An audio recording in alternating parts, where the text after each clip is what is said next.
This is the 2020 Dodge Durango SRT, America's most powerful three-row SUV that doesn't require you to sell a kidney to afford. It looks like a beast on the outside and makes beast-like noises when you put your foot down. This SUV allows you to carry around the family while still retaining your man card. Is it the right SUV for you? Keep watching and find out.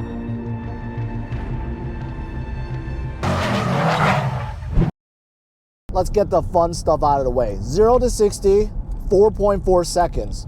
6.4 liter V8 pushing 475 horsepower and 470 pound-feet of torque. That's a lot. That's a lot. Unfortunately, it's thirsty. Only 15 miles per gallon combined. But you get that lovely V8 exhaust note anytime you accelerate.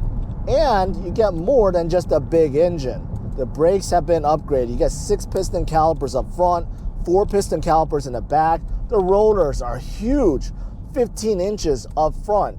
You get dual exhaust system. There are 4-inch tips in the back, right? And you get a whole bunch of stuff, a new driveline to support all this power. You get a lot of SRT functions within.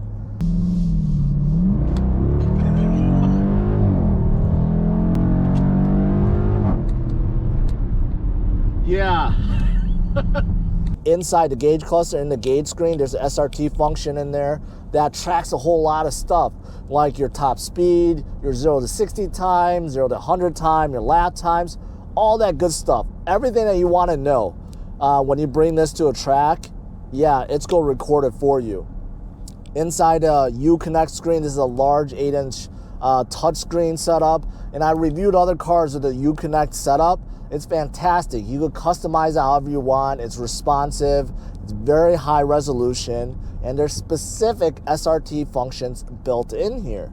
So if you go to the SRT, you can look at a lot of stuff. You could set the RPM for your launch control. You can select your drive modes, and inside drive modes, you can configure anything. There's presets like snow, towing, sport, and so forth, but you could customize it. So if you want to turn the paddle shifters off, you can.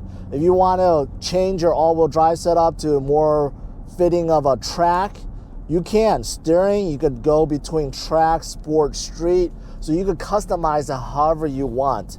And of course, launch control is there. But Dodge made sure to put a button, a dedicated button for launch control, so that you can launch anytime you want. You don't have to fumble around with the settings. You hit that, and the gauge cluster tells you what to do, and away you go. All right, launch mode. Engaged. Oh, Jesus Christ.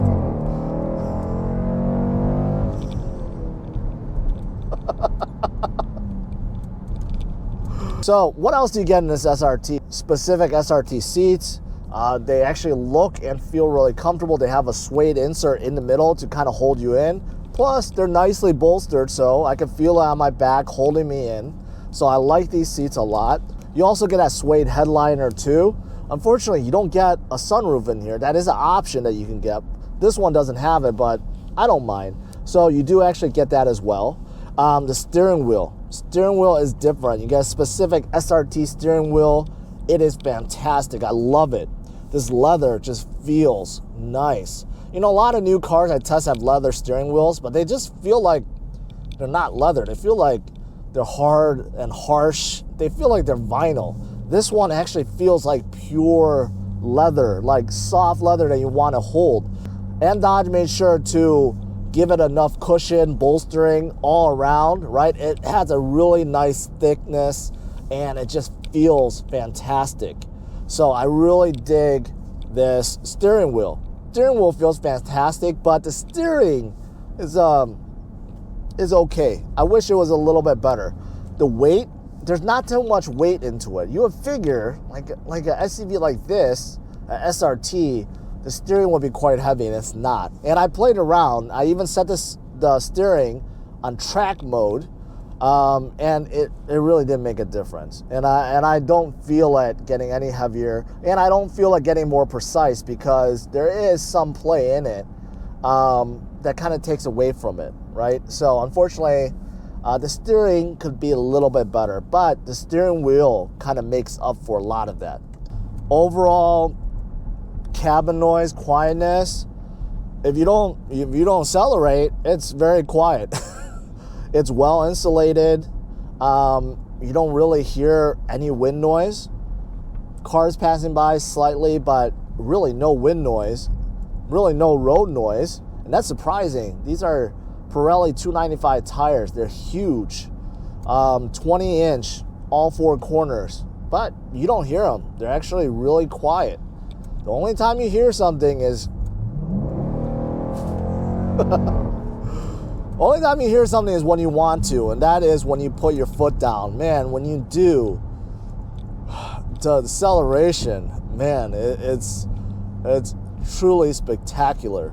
Now, in terms of the brakes, surprisingly, with the huge rotor and the calipers, it feels normal. Doesn't feel very stiff, doesn't feel too grabby or anything like that. Just feels like you're coming to a stop normally, and that's a good thing.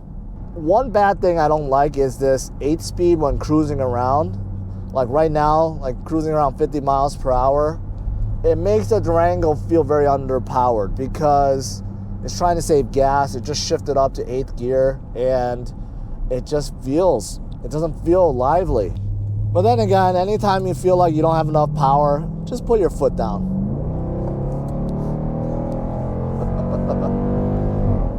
Now, one thing I'm disappointed in, and this is kind of across all FCA cars, is they're still trying to charge extra for standard safety features that others give you for free.